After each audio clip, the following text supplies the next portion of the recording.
Yo, what's going on today, guys? It is Sam, better known as Samito. Welcome back to the channel today for a tier list video where I am talking about everything that I learned in the Overwatch 2 alpha, so you know what you need to be playing in the Overwatch 2 beta. This should be a lot of fun. I'm going to be streaming the beta every day on this YouTube channel starting about 10 or 11 a.m. EST, just like the old days. I'm so thrilled to have everyone back. And I'm very excited for Overwatch to be right back where it needs to be. So let's get right into the action here, right into the content you guys want to see. Sam, what did you learn in the alpha? What heroes are good? What heroes are bad? Well, let's get started. To start, I would put Sojourn in A tier. There is no icon for her in this tier list, but I would put her in A tier. They did nerf her. In one of the first patches in the alpha, she did need to be nerfed. She was very OP, but now I think she's more balanced, so I think she's a pretty solid pick. The railgun's crazy, very fun character. Gonna put her in A tier. Now, Soldier 76, straight to S tier. Soldier.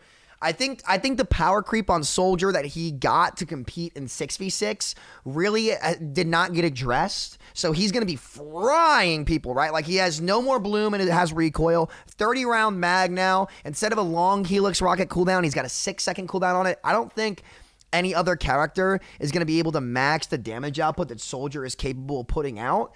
And he's just super consistent, right? Especially in 5v5, he's got a lot of options to make solo plays. So Soldier going to be one of the best heroes all you DPS mains can pick out there.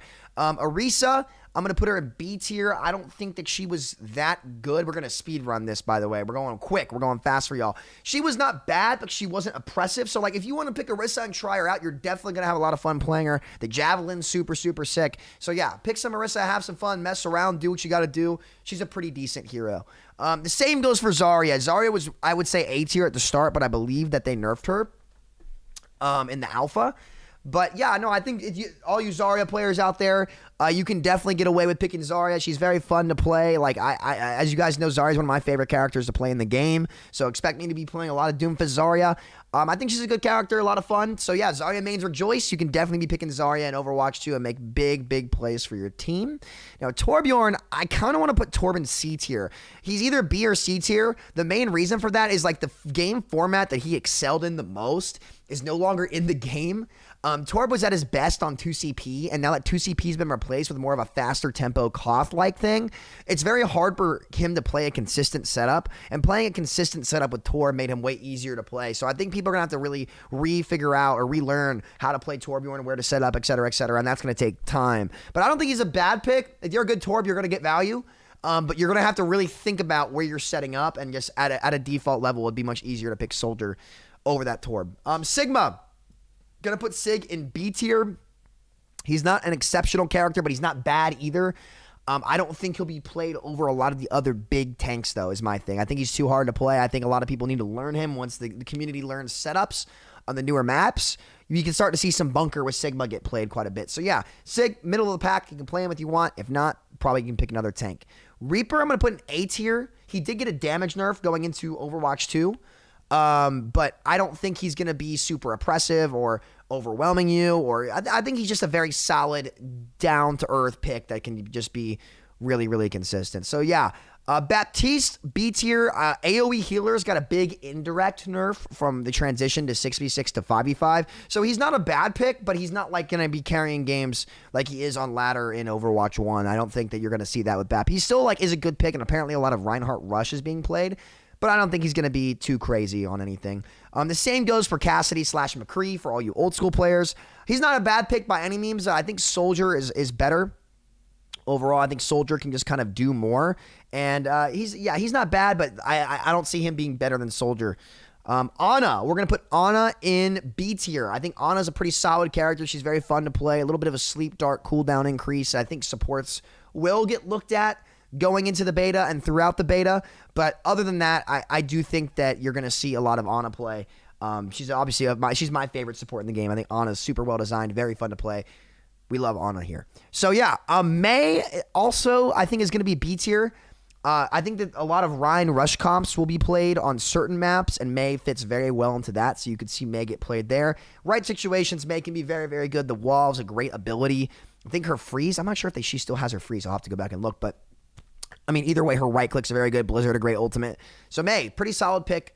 all around the board. Pharah, going to be C tier. I think she's very situational. Again, another character where you saw her get played defensively on 2CP sometimes. That was one of her biggest pick rates, and I really don't think we're going to see that too much, especially with Soldier being as good as he is and way less tank and support peel to help the Pharah. I think Pharah is definitely one of the losers in the DPS category from the game going to 5v5, but she's still a pretty good pick, and if you enjoy playing her, you can definitely give it a shot. Doomfist. I think Doomfist is going to be A tier. I think he was S tier, but then they nerfed him. So we'll see where he ends up going. I think Doomfist will definitely see some play time, especially on the right maps. And he was very fun to play. I got to give the devs credit. They did a great job with Tankfist, which kind of surprised me. I wasn't expecting him to be as fun to play as it was. And you got to give him credit when they get it done. So yeah, D.Va, I think I'm also going to put an A tier. She just does a lot. She might be B tier though. I think she's either A or B tier, but since she does so much, at the start of the alpha, she was crazy. 4-second DM did so much, but I think that, they did tune that down a little bit, and I think she'll be a solid pick. I mean, a hero that has that much mobility, that much damage potential, and is really that versatile. It's hard to see that character being bad. So D.Va, definitely going to be A tier. I think that she's just a super consistent pick. So D.Va mains, rejoice to that one. Now we go to Wrecking Ball here, who I'm going to put in B tier. I think Doomfist does his job better than him. Like, Doomfist Slam completely clears a minefield, and I think that should get changed. But yeah, I don't think that Ball is going to be better than Doomfist, at least in this first part of the beta. Other than that, I think Ball still will have his moments where he's played. So, J Silly, Junkrat, going to be C tier. If you're a good junk player, you can definitely get value with him, but you have to hit your combos, and sometimes can be very hard to do that. But, listen, the right maps, Junkrat can get a ton of value. I know a lot of people are junk enjoyers out there. It can be very, very fun to play. So, Junkrat, going to be C tier, but not unpickable, just not the best either. Reinhardt, I want to put an A tier. I actually had a good time playing Reinhardt. I think on the right maps, like King's Row, a lot of these other escort maps, Ryan will probably start to see a lot more playtime. His playstyle felt way more fluid. He was just more fun to play. They just did a good job of actually making Ryan feel fun again. And I got to give him credit on that one. Ryan's pretty fun to play. I think he's a solid pick. Reinhardt, going to be A tier. Winston, very similar boat to Reinhardt, but I think he's a little bit worse. I think Doomfist does his job slightly better, but it depends on the map. And I'm unsure about it, right? I'm not entirely sure. But Winston, definitely not a throw pick. If you are a Winston monkey main enjoyer, rejoice. He's actually pickable now. You're going to have fun. So yeah, enjoy the Winston play, everybody. Zenyatta, B tier. I think Zen could easily become S tier out of nowhere, given how much damage that character is capable of. But I think it's going to take the community time to learn how to reposition with him in 5v5 instead of 6v6, where supports generally are weaker, especially if a little counter to that character we like to know as Sombra is as good as I think she is, which we will be getting to in a minute. Brigitte, also B tier. I played a bit of Brig in the alpha, and she felt pretty good. I think if the community starts to learn Brig again, she could easily jump back up to S tier. I think that would not surprise me in the slightest. But she did get some indirect nerfs from 6v6 going to 5v5, reducing her AoE healing. The overheal of armor no longer is armor. It's now actually overheal. So that's not going to be as oppressive. And I think her maximum healing output from 70 health per second is now reduced to 60. But I'm not positive on that. But Brig, mid-tier, could easily jump up to S-tier, though. So remember to quote me on that one if it happens. Because, listen, the fundamentals of Brig have not changed, but she did lose her stun, which will hold her back just a little bit. So, yeah. Echo, I think, is B-tier. She also could go either way. We saw some duplicate nerfs come in where, like, her max health for duplicate is now 300 instead of, like, 500. I think Echo is another one of those characters, at least at pro play, that can really jump up here and be like super good. But I think Soldier is going to do a good job of kind of gatekeeping Pharah and Echo while he's doing as much damage as he is. Tracer, going to be A tier. I do believe they nerfed her damage. I'm not 100% sure on that, though. Obviously, Tracer, she's just a duelist that can do so much. I don't think Tracer will ever be bad in the game in 2-2-2 or 1-2-2. Sorry, 1-2-2. Let me rephrase. But yeah, no, listen, I think Tracer's a solid pick, and everyone loves Tracer. So all you Tracer mains, you can get back into it. Go hard. Ash, gonna be B tier. I don't think she's better than Soldier or Cassidy or a lot of these other characters at her role. She's a good character though. She definitely can put in that damage, especially if she gets a Mercy Pocket, who I'm gonna put at C tier. I think Mercy could easily end up being better than I think. She could easily end up here. But I think the community needs time to learn how to play her, and like the game needs to unfold. People need to learn setups on the new maps, and once they do, I think Mercy could end up being really, really good. But for now, we're gonna have to wait and see. That's what I'm unsure about. Now, Sombra, I think one of the reasons I'm putting Mercy down here is because Sombra is really, really good. I think perma-stealth and hacking while in stealth are going to allow her to make big plays. Her new EMP will just open up the fight so much for so many people. I think Sombra is just really, really good, guys. I think Sombra is just really, really good. So Sombra, going to go to S tier. And now here's what's going to surprise people. Here's what's crazy. I've been hearing that Genji is really good, right? But I can't put him in S tier until I see the play. So I'm going to put Genji in A tier, right?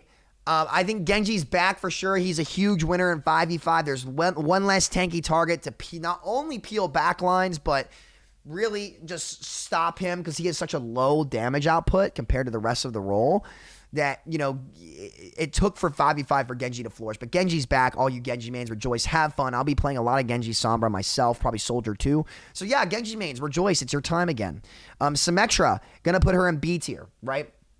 If Reinhardt Rush is being played, Sim will always be pretty good, especially with Doom not in the DPS role to counter her anymore if they're matching Reinhardt. So if there's a Rein on the enemy team, I think Sim can get a lot of value, especially if you have a Reinhardt of your own. So yeah, Sim, going to be B tier on the right map. She can still be very strong on Koths especially. So we do know that. Hanzo, this is going to be one that I think is going to surprise people. I think Hanzo is going to be terrible. I don't think Hanzo does anything in his role better than Cassidy, better than Genji, better than, well, maybe Shield Break, better than Genji, better than Soldier. Like, I think that Hanzo, especially with the Storm Arrow nerf, I think he did get, is not going to really succeed in this format of the game. But we'll wait and see. I think, you know, if you're a good Hanzo, you can still get a lot of value. I might pick him a little bit, but I don't see Hanzo being picked over Soldier that often. I think Soldier is just so good right now. Widowmaker, I think, is B tier. I don't think that she's right where she needs to be. Nothing crazy on the Widowmaker front. She's a pretty solid character. I think she'll have her maps where she's really, really good. And other than that, you might have to force her a little bit. But like Widow's just Widow. Bastion got a pretty big nerf, I believe. So I'm not really sure where to put him, but we're going to put him in B tier to start. I'm pretty sure I did say I'd put Sojourn in A tier at the start, but in case you missed it, Sojourn going to be A tier in my opinion. Bastion kind of gets mid. I'm not really sure where to put him, so we're going to put him in B tier and see how he plays as time goes on. Moira, I think, is A tier just because of her tempo. I think they need more time to work on the other supports to make sure their uptime is as high as Moira's is for the faster paced game. 6-second fade, like 6 to 8 second heal or damage orb. Really the only character whose cooldowns can contend with the super fast-paced, super hyper-dive playstyle that we used to see a ton of, at least when Sojourn was dominating the game. But we'll have to wait and see as time goes on if that tempo is still going to be what the game is played at. Roadhog, D tier. Hog, I just don't think he's very good. You know, you can pick him, but have fun with that. And then last but not least, folks, we got Lucio going to go straight to S tier. I think Lucio was really fun to play. He has damage potential as a support, which is what is really going to be needed for supports. He can kite well. He's just very versatile, and being versatile in this dually play style of the game is very, very fun and very needed. So yeah, that's my Overwatch 2 hero tier list coming out for you guys for this Overwatch 2 beta. Make sure to check out my streams on this YouTube channel almost every single day. You know what? We're going to stream the beta every day. 10 a.m. EST will be live. So I think aside from tomorrow, it doesn't launch till 2. Maybe I'm wrong, but we shall see. So yeah, guys, I appreciate everybody coming. Click on screen now to check out my Doomfist guide for Overwatch 2, and I will see you guys later. Peace out.